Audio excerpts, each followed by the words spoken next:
Bi tɛnɛ Afrikalo tile 20 san 2026 aw minnu b'aw sigi ka kunnafoniya jɛlen kɔnɔ Mali kunnafoni jabaranin kan aw bisimila don kibaru kɛnɛ kan.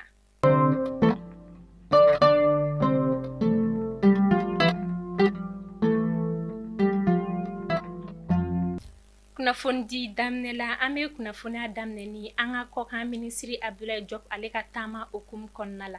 Lajɛ dɔ senfɛ Togo jamana kan Togo kɔkan minisiri Robert Duse ale y'a jira k'a fɔ a bolo bɔlen don AES jamana ye a labɛnnen don ka baara kɛ ni AES jamana ye farafinna kelenya siratigɛ kan ni ka jatigɛ wale tigilamaw kɛlɛ ka bɔ AES jamana fantan ani 4 bɛɛ lajɛlen fɛ. A ka ca san 10 bi karo gɛlɛndinɛ tigilamaw kelen don ka basigibaliya bila Sahel fan fɛ Mali, Burkina Faso, Niger. O de hukumu kɔnɔna la Sahel jamanaw y'a laɲini ka kɛlɛbolo sigi sen kan marisikalo tɛmɛnen san 2024 yaasa ka dankari jatigɛ walekuluw la.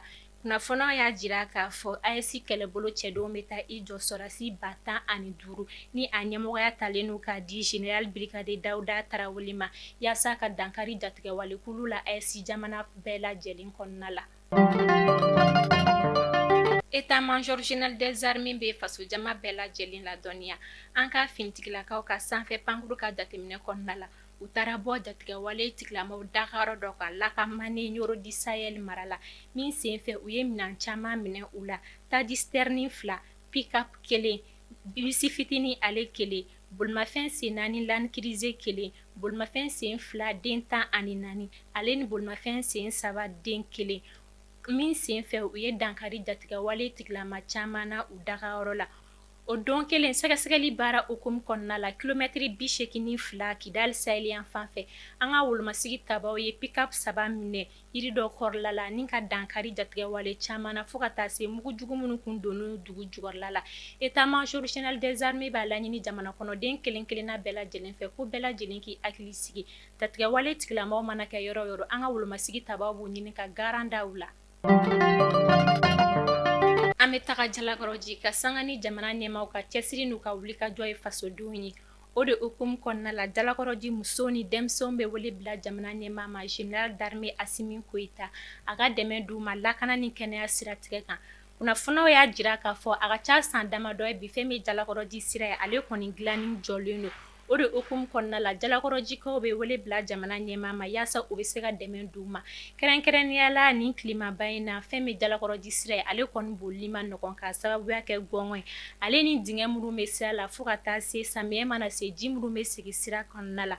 O de hukumu kɔnɔna la Jalakɔrɔji n'a laminiw bɛ ka wele bila jamana ɲɛmaa ma u ka se ka dɛmɛ d'u ma lakana ni kɛnɛya siratigɛ kan Jalakɔrɔji sigida n'a lamini bɛɛ lajɛlen na. Kalana Guanjanka Tarawele la sigida la sanubɔ dingɛ dɔ dafirila maa dɔw da la. Kunnafoniyaw y'a jira k'a fɔ maa 5 de kɔni tun bɛ nin sanubɔ dingɛ in da la. An bɛ wagati min na i ko sisan nɔ maa 3 olu kɔni su yera maa 2 ninnu olu tɔw bɛ ɲinini bolo kan.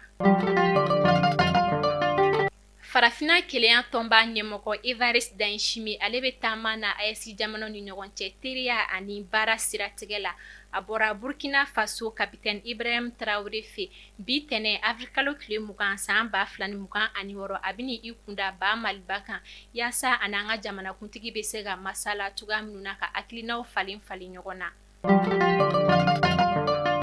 Ka sanga ni kari tɛmɛnen Afrikalo tile 12 san 2026 Ɲamana garabali wulila ka sababuya kɛ a bɛ wagati damadɔ bɔ jatigɛ wale tigilama dɔ kun dagalen ninnu yɔrɔ kofɔlen kɔnɔna la min senfɛ a nana ni tiɲɛni caman ye faaba kɔnɔna la. O de hukumu kɔnɔna la Ɲamana garabali o wulila sibiridon Afrikalo tile 18 san 2026 fɛn min ye Falajɛ garabali ye ale fɛnɛ wulila ka sababuya kɛ lakanako ye yaasa lakana o bɛ se ka sabati faaba kɔnɔna la cogoya min na.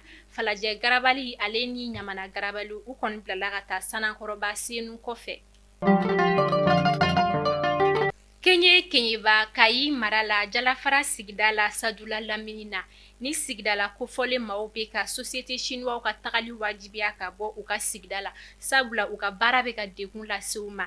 si arabadon avril kalo tile 15 san 2026 sigida lakana jɛkulu ye lajɛba dɔ labɛn ni kunnafonidilaw ye min sen fɛ u b'u da don u ka dekun na ka ɲɛsin société chinois ka baara ma u ka dugu kɔnɔna la. An bɛ taga kɔkan kibaru la Iran jamana kan. Sibiridon avril kalo tile 18 san 2026 Détroit Hormuz kɔgɔji dayɛlɛlen kɔ sanga damadɔ kɔfɛ a datugura. Iran jamana ka fɔ la fɛn min Ameriki jamana ye ale kɔni ma ka layidukanw latimɛ. An bɛ taga Nigeria Benue mara la. Nigeria sanfɛ kalanden ma 14 jasora karaw gɛlɛn diinɛ tigilamaw fɛ u tatɔ u ka sanw laban ɲɔgɔndan kɛyɔrɔ la. An bɛ taga Gabon a bɛ wagati damadɔ bɔ Gabon jamana ɲɛmaa kun kelen n'u ka bɔlɔlɔ siraw tigɛ ka bɔ u ka jamana kɔnɔna la. An bɛ wagati min na i ko sisan fɛn min ye bɔlɔlɔ sira kofɔlen ninnu olu kɔni bɛna dayɛlɛ nka sariya b'a la a k'a sɔrɔ i si tɛmɛna san 16 la ani pièce d'identité ka k'i bolo yaasa i bɛ se ka TikTok, YouTube o n'a ɲɔgɔnna camanw dayɛlɛ cogoya minnu na. An bɛ taga Guinée artiste Maya Kabani Yamasiga minɛna jumadon avril kalo tile 17 san 2026 k'a sababuya kɛ bagabagali ɲɔgɔn danbe tiɲɛ nɛni jugu nafolo tiɲɛ fo ka taa se dɔrɔn ko affaire ma bi tɛnɛ avril kalo tile 20 san 2026 ni maa fila ninnu bɛna kiiri Manifango kiiritigɛso la Guinée jamana yɛrɛ kɔnɔna la.